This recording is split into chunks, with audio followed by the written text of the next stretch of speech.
Bom, agora eu vou falar sobre ângulos alternos internos e alternos externos. Se der tempo no vídeo, vou falar também sobre colaterais internos e colaterais externos, tá? Então, é o seguinte, ângulos, primeiro você precisa focar na questão da região.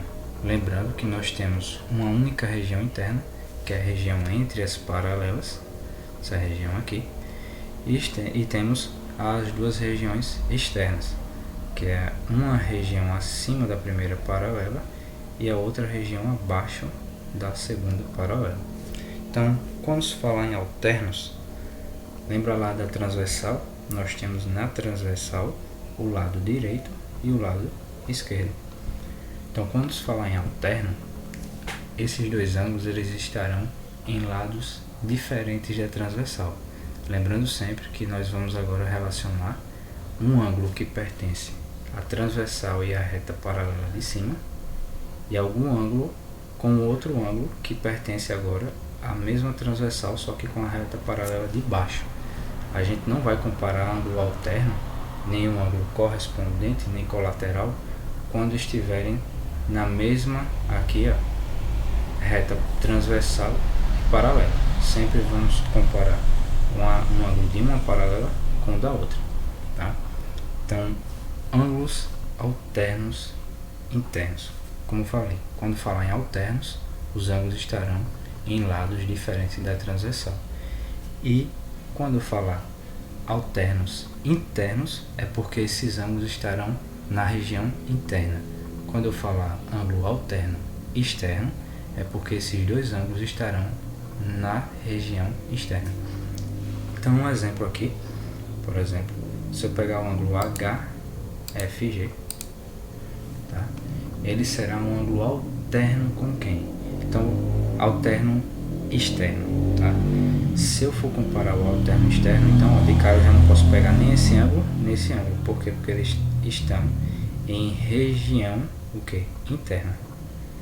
Como esse carinha aqui está na região externa, vou comparar alternos externos. Então, você tem essas duas opções, porém, lembra que eu falei o nome alterno, lado diferente, então não pode ser esse ângulo, né? Então quem vai ser o ângulo alterno externo com esse ângulozinho aqui alfa que eu encontrei é justamente o ângulo KJM. Então eles são ângulos alternos externos, tá? Esse é o primeiro par de ângulos alternos externos que a gente possui.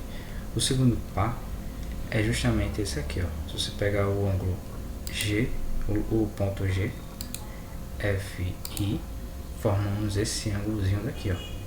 Ele é ângulo alterno, tá? Externo com o ângulo MJL, tá? Então, temos dois pares de ângulos alternos externos, como vocês podem ver. Vou voltar aqui um pouquinho, só para vocês observarem. Olha aqui, ó. Esse ângulo alfa vale 59,99 graus. E esse ângulo beta também, o que significa que os ângulos alternos externos, eles possuem as mesmas medidas, ou seja, eles são o que? Iguais, tá?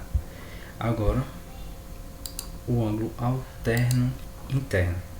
Então, o interno já está falando o quê? Que ele vai estar na região interna entre as paralelas. Então eu vou pegar esse ângulo aqui, JFH.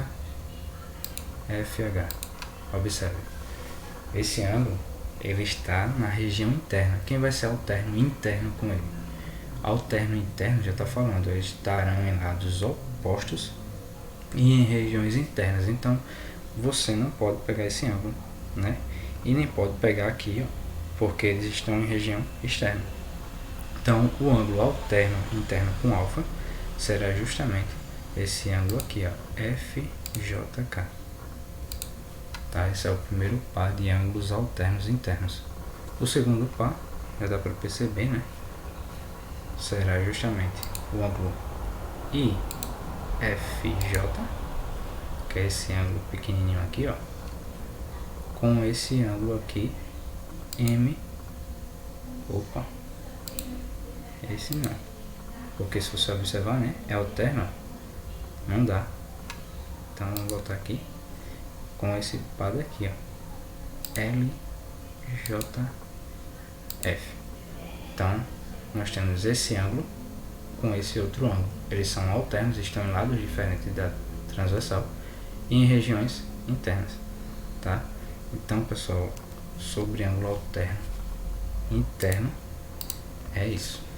Então, observem sempre que eles estarão alterno, lados diferentes da transversal, interno em regiões internas. Quando falar alternos externos, estarão em lados diferentes da transversal e em regiões externas. Lembrando sempre que você vai pegar um ângulo de uma paralela com o ângulo da outra paralela.